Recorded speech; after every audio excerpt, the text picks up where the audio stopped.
Y si Colombia estuviera a punto de cerrar sus fronteras, endurecer la persecución contra el crimen y cambiar las reglas con las que enfrenta a los grupos terroristas, el nuevo gobierno acaba de poner sobre la mesa decisiones que pueden sacudir por completo el panorama de seguridad del país.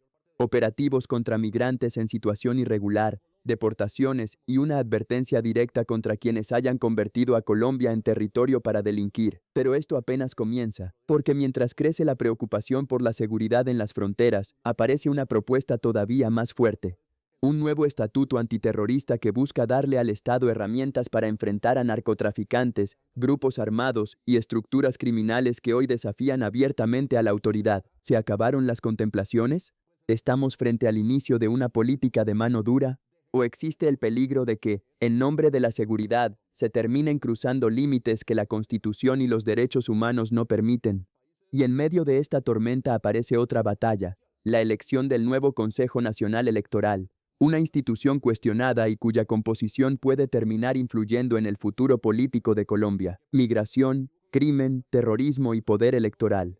4 frentes abiertos y un gobierno que ahora tendrá que demostrar si realmente está dispuesto a recuperar el control. Abelardo de la Espriella, el presidente de Colombia, sobre el tema de la migración ilegal, porque venimos además de unos gobiernos que han tenido una política de puertas y de brazos abiertos a los migrantes, sobre todo a los venezolanos, y Abelardo anuncia estos operativos, estas deportaciones. No se ha dicho que sean masivas, pero por supuesto muchos se imaginan esto significará una persecución a migrantes, y lo digo además porque en su declaración el presidente no se refiere a la migración irregular, sino a la migración ilegal.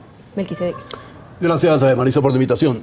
Todos los países tienen autonomía y soberanía para saber a quién dejan entrar o a quién no permiten la permanencia en sus respectivos territorios. Eso no es ningún invento, ni es un hecho extremo. Colombia, como tú lo decías al comienzo, ha tenido un modelo de puertas abiertas, especialmente con nuestros compatriotas venezolanos que fueron expulsados literalmente de su territorio por el régimen de la dictadura de Chávez y Maduro, y que encontraron, entre otros en Colombia, la mayor parte de ellos, el refugio que en ese momento necesitaban. Y Colombia, el gobierno en ese momento de Iván Duque y los colombianos, fuimos absolutamente solidarios con la situación de los venezolanos. Otra cosa es que dentro de ese enorme volumen de ciudadanos de ese país haya llegado una caterva de bandidos, de asesinos, de secuestradores, el Tren de Aragua, considerado como uno de los grupos más peligrosos del mundo, y también grupos otros de delincuencia común que han causado enorme daño al país. Independientemente de la condición de cualquier persona, incluso si está en términos legales en el país, pues el Estado colombiano tiene el derecho y tiene la obligación de ejecutar acciones que permitan que esas personas no sigan en Colombia.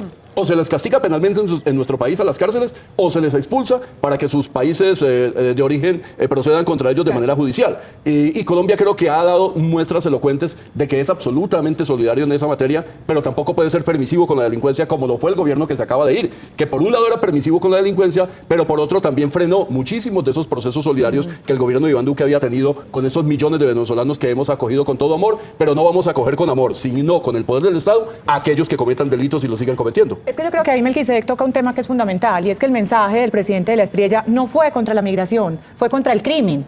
Fue un mensaje que le decía a los migrantes que hoy delinquen que va a caer todo el peso de la ley y del Estado sobre ellos, porque es que el artículo 100 de la Constitución, que contempla que los extranjeros en este país gozarán de los mismos derechos que los nacionales, pero de esos derechos gozarán siempre y cuando respeten la ley y la Constitución, y que las autoridades tienen el deber de hacer que estos ciudadanos de otras nacionalidades respeten la ley y la Constitución.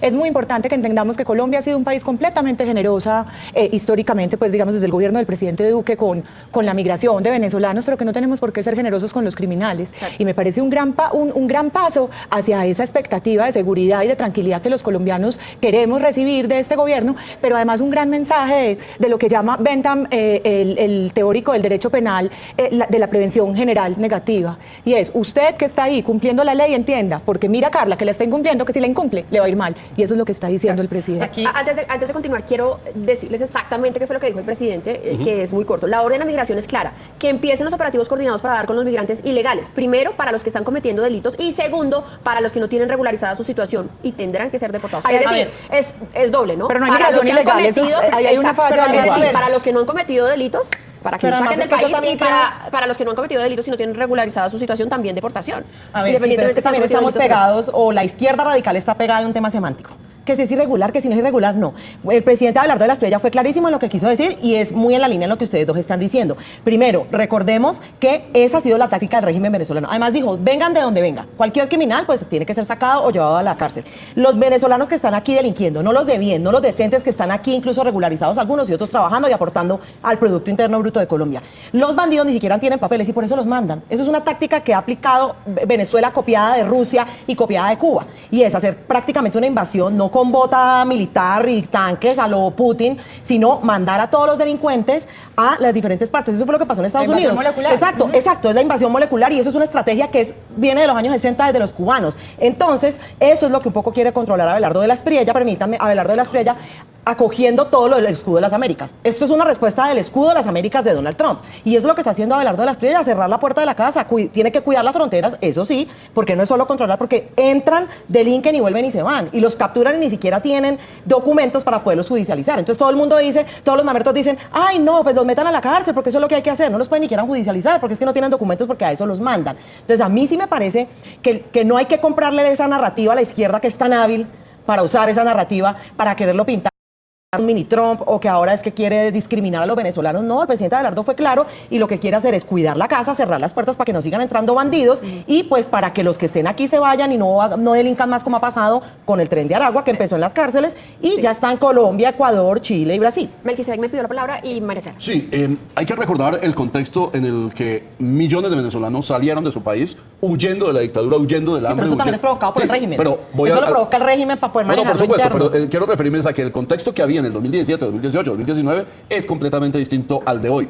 En ese momento los acogimos con toda solidaridad y Colombia generó políticas de apoyo a los migrantes que hicieron que hoy 2,5, 3 millones de ellos estén acá. Otros países tuvieron incluso políticas más agresivas o incluso menos solidarias con ellos. ¿Y qué pasó con esos venezolanos? Pues se vinieron para Colombia y los acogimos. Pero es que eso nos ha costado muchísimo, billones y billones de pesos. Entonces, hemos hecho un esfuerzo enorme para acoger a esas personas, para darles refugio, para darles empleo, para darles subsidios, etcétera. Como lo decía María Clara, como la Constitución ordena que todos los extranjeros tienen los mismos derechos, pero pues también tienen las mismas obligaciones. Ahora, regularizar, por supuesto que hay que hacerlo, porque los recursos colombianos son tan escasos y hoy mucho menos por cuenta de lo que habrá que atender por el sismo, que el Estado colombiano tiene que revisar muy bien a quiénes les está entregando esos apoyos, esos subsidios que los vamos a necesitar para atender hoy, por ejemplo, a miles y miles de familias del Valle del Cauca, de Risaralda, de Caldas, del Chocó, que han sido afectados por el sismo. De manera que a mí me parece que es lógico, no creo que vaya a haber una persecución, acá no tenemos... Que no puede porque la Convención Americana lo prohíbe. Sí, eso también es de parte. Una isla colombiana, pues no, eso no existe. Que interrumpa, y nosotros no podemos caer en la trampa de que esto se vuelva una discusión sobre xenofobia o no. Esto es una política criminal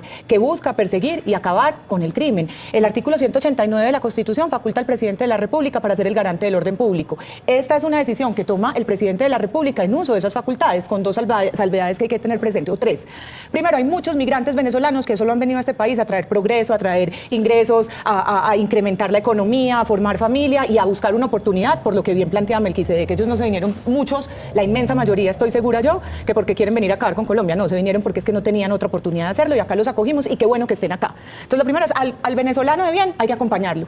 Al venezolano de bien que no ha podido regularizar su situación hay que ver cómo logramos, porque ya recuerden que fue Petro el que impidió que se siguiera regularizando, cómo logramos impulsar esos procesos de regularización y tener dos temas fundamentales. Primero, la Convención Americana en el artículo 22 prohíbe las deportaciones colectivas. Esto no es un proceso masivo, como acaban de decir, esto toca individualmente. Y segundo, hay un principio de no devolución y es que el que esté acá por un asilo político o porque está en juego su vida o su libertad está en riesgo, no puede ser deportado. Esas dos cosas hay que tenerlas clarísimas. Para cerrar Melquisedec da uno en un punto clave, más allá de hablar de los delincuentes, que ya lo tenemos clarísimo, que los manda el régimen también y los exporta, porque esa es su manera también de hacer su invasión, es que también para poder legitimar ese régimen, esa dictadura venezolana, necesita que la gente se vaya, necesita obligarlos a expulsar, a que aguanten hambre, a ponerles condiciones políticas, persecución. Entonces, el hecho de que también salgan ciudadanos de bien, que huyen del régimen, eso hace parte del proceso de legitimar esa dictadura. ¿Por qué? Porque lo que quiere hacer es llegar a hacer lo que decía Melquisedec, a infartar los sistemas y la economía de los países a donde llegan. Es decir, gente de bien, no digo que hay una parte que los mandan a delinquir, los otros es váyase y desgástele el sistema educativo, desgástele el sistema social, todo eso, y eso le cuesta plata a los gobiernos, y eso lo han hecho en todo el mundo, y por eso muchos de los venezolanos, pues en algunas partes no han sido bien recibidos, y ahí xenofobia claramente la hay. Sí.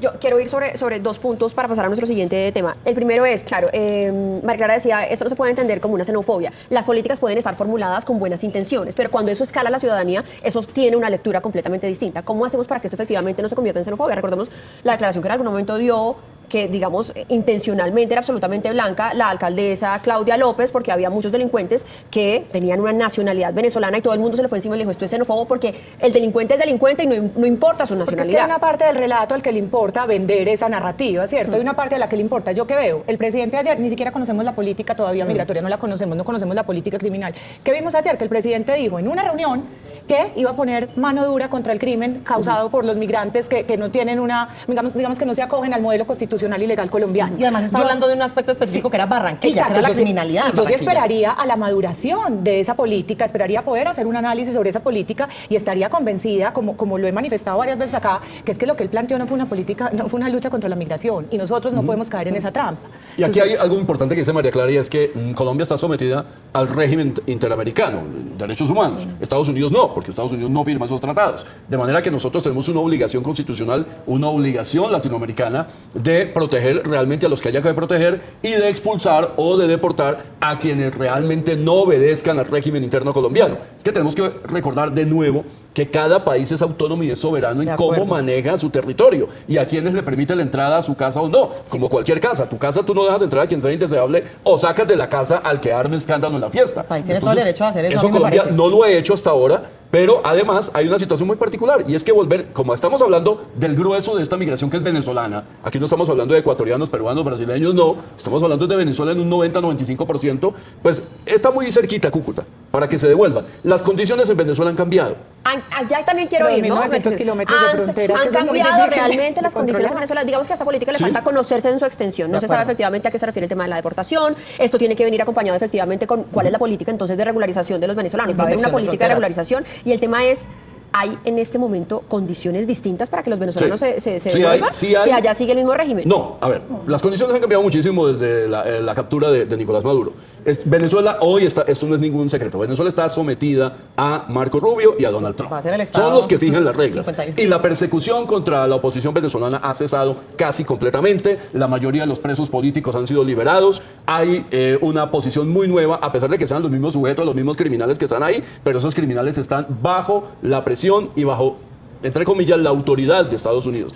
A tal punto que han modificado incluso el régimen petrolero que había dejado Chávez y lo abrieron de nuevo a toda la inversión internacional. Están buscando cómo revitalizar la industria venezolana. Entonces las condiciones son distintas. Y como el periodista que ha hecho todo este tipo, que ha hecho muchas investigaciones, ¿usted se sentiría tranquilo yendo? Yo le digo la verdad, yo no me sentiría tranquila yendo a Venezuela. Yo temo todavía que en el aeropuerto me detengan. Y pues yo no he hecho las denuncias que usted ha hecho. O sea, ¿usted se siente tranquila? No tengo problema en ir a Caracas. Hoy no tengo problema. Hace un año no iría. Y yo sí siento que se están dando pasos agigantados hacia la recuperación de la democracia. Obviamente, pues hay un retorno de un régimen autocrático a un régimen democrático. No podemos decir que esto es un chasquido de dedos y ahí estamos. Hay una transición y yo sí celebro que de alguna manera Estados Unidos esté sirviendo ahí de garante, siempre y cuando mantenga la visión, que es la que nos ha informado, de hacer que al país vuelvan las garantías para que pueda existir un régimen democrático y que pueda haber unas elecciones libres y que los democráticos puedan volver y puedan volver a ser soberanos. Pero yo se lo garantizo en la cárcel y espero que hagan lo mismo con Díaz Canel de Cuba y todo eso. Y yo sí le garantizo algo, el venezolano a pie está hoy más tranquilo con un modelo con este estado de transición que es manejado por Estados Unidos que por ese régimen autocrático que los tenía oprimidos y subordinados de Maduro y de Chávez y de toda esa gente que como dice bien Melquisedec, ahí sigue, pero ya sigue obedeciendo otros mandos. Miren, vamos a pasar a nuestro siguiente tema que también es una cosa que nos quedó ahí como sobre el anuncio, que toca conocer efectivamente de qué se trata esta reforma o este proyecto que sería una reforma legal, que es un estatuto antiterrorista, que haría, digamos, sería como esa parte legal con la que el nuevo gobierno combatiría a los grupos al margen de la ley. Esto, digamos, genera muchísimas expectativas por cómo cambiaría la forma de combatirlos entre el ejército, entre la policía, si se pueden hacer o no bombardeos, pero por supuesto se levantan otras alertas alrededor y esto significaría algún tema de pasar el tema de los derechos ciudadanos, de los derechos humanos, y recuerda también otras experiencias aquí en el país en donde intentos similares pues han sido fallidos. Carla, arranco con usted. Pues digamos que todavía no se conoce mucho claramente, no sabemos el alcance que tenga esto, si eso le va a dejar, digamos, aplicar unas normas distintas, no sé, unos decretos con fuerza de ley, digamos, eso todavía no lo sabemos. o si es que simplemente van a hacer un listado de las organizaciones terroristas para quitarle, por ejemplo, el carácter político que le dio este gobierno de Petro a muchas organizaciones para poder negociar con ellas y que simplemente esa categoría le quite ese estatus para perseguirlos, digamos, de manera más eficaz. Claramente la Constitución y las leyes ya le garantizan, le dan los dientes al Estado ahora para poder hacer lo que quisiera hacer. Pues hay ley anticorrupción para perseguir el lavado de activos, es decir, digamos, las leyes colombianas ya tienen los dientes que le permiten. Además, eso ya lo intentó hacer Uribe y eso se lo tumbó la Corte, ¿no? Recordemos.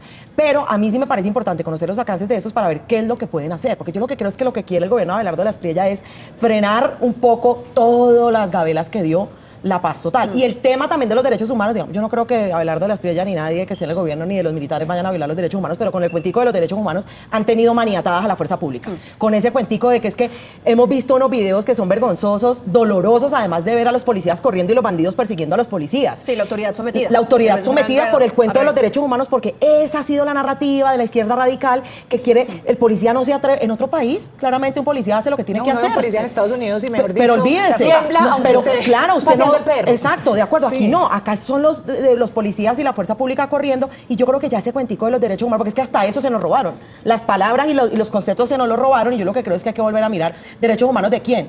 Tienen más garantía los delincuentes que las víctimas, entonces hay que ser más garantistas con el delincuente, y el policía queda en la cárcel cuando saca su arma y hace el uso legítimo de la fuerza. Entonces yo creo que hay que mirar hasta, y si es necesario, o si esto lo va a poner en una pelea innecesaria también con el Congreso, que bien, hartas fricciones ha habido ahí. Incluso no en el Congreso, sino si es que llega a la Corte Constitucional, que podría tumbarlo. Entonces la pregunta aquí es, ¿qué tan necesario es? Pero yo sí celebro ¿Tiene hoy en día el Estado ya los dientes para combatir los grupos al margen de la ley? Porque lo que se hizo durante el gobierno de Petro se puede hacer fácilmente con decretos. Sí, pero entonces toca que todo el Estado esté movilizado a los decretos derogatorios y demás. Yo sí celebro este cambio de actitud en el gobierno. Yo sí celebro que este tema esté puesto sobre la mesa. Y sí celebro que exista hoy la posibilidad de que los bandidos no puedan seguir escogiendo la categoría en la que quieren ser calificados para ver a qué tipo de privilegios pueden aspirar, ¿cierto?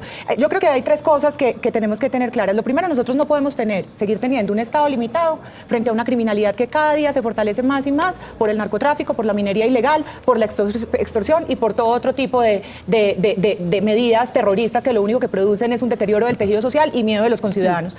El segundo, lo mismo, no tenemos que homologar esa categoría, son terroristas. Hoy yo oía al ministro Rodrigo Lara hablando de los incendios en el Tolima y cómo se refería a ellos como unos narcoterroristas. Acá no vamos a seguir con eufemismos ni con unas categorías amañadas que lo único que hacen es desdibujar que son unos criminales para que puedan aspirar a ciertos beneficios. Y lo tercero, tenemos que lograr un cambio de actitud donde se volque toda la capacidad institucional del Estado a perseguirlos, respetando la Constitución y la ley, que es fundamental. Nadie está apelando acá porque se violenten los derechos humanos, pero sí otra vez enderezando como el deber ser de las cosas. Acá no podemos seguir pensando que los derechos humanos son solo para el que los transgrede, para el que los violenta. Los derechos humanos, estamos hablando de derechos humanos porque los señores violaron los derechos humanos. Entonces necesitamos un Estado fuerte, contundente, que los pueda perseguir. Sí, Melquisedec, pero entonces cambiemos la pregunta.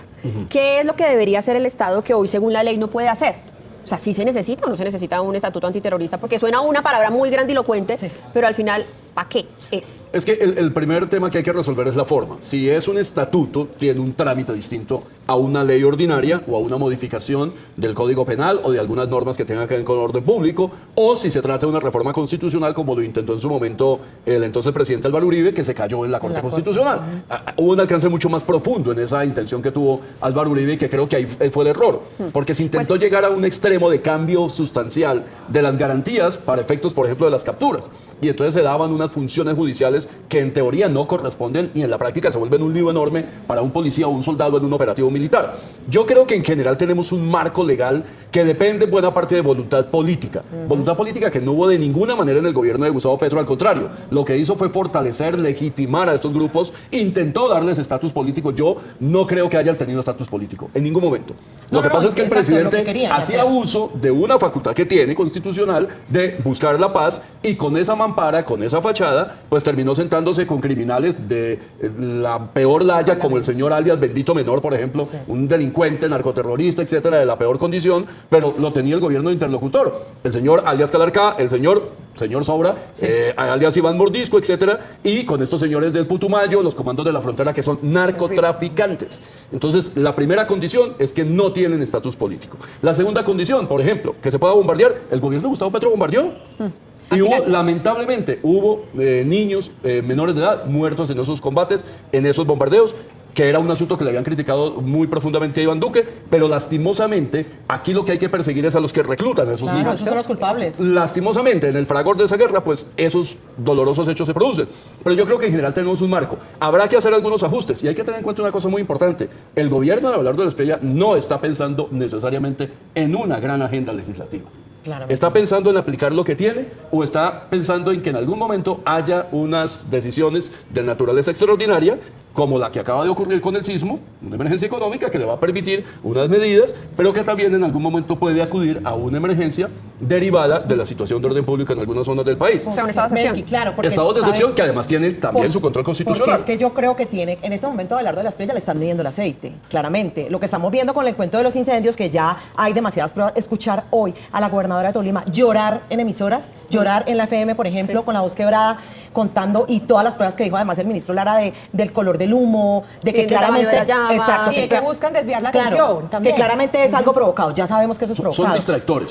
Sí, no. para llevarse Para- la no, fuerza pública claro, a atender ya, incendios poder hacer- y despejar sí, sí, áreas para que los grupos criminales Por operen supuesto, con mayor tranquilidad. claro, pero es que eso hace Eso es una parte, práctica ya. este es el estallido antisocial 2.0, porque yo nunca estaba de acuerdo con eso, estallido social, eso fue un nombre que le puso la izquierda. Para mí, este es un estallido antisocial 2.0, es decir, es desestabilizar, lo que decía la gobernadora además es que si llegan a pasar por a controlar ese cañón, van a llegar perfectamente a Bogotá y Cundinamarca. Entonces aquí si ese estatuto antiterrorista le va a ayudar a Abelardo de la Espriella a mostrar resultados, porque es que en este momento le están midiendo el aceite y el gobierno tiene que mostrar resultados con esta gente, porque es que eso no va a parar. Mire, yo tengo información importante de fuentes de la desestabilización que quieren hacer. Pues ustedes Y ustedes lo denunciaron, Exacto, María. no, ustedes mostraron el plan de desestabilización, que claramente es real, pero además lo que están ya armando, por ejemplo, en los grupos, que son esas primeras líneas Sí, ya que fue así como digitales. funcionó también en Hay algo que no podemos perder de vista. Una política de mano dura no se demuestra con discursos, sino con resultados. Colombia sí tiene derecho a controlar sus fronteras, deportar a quienes incumplan la ley y perseguir a los extranjeros que cometan delitos.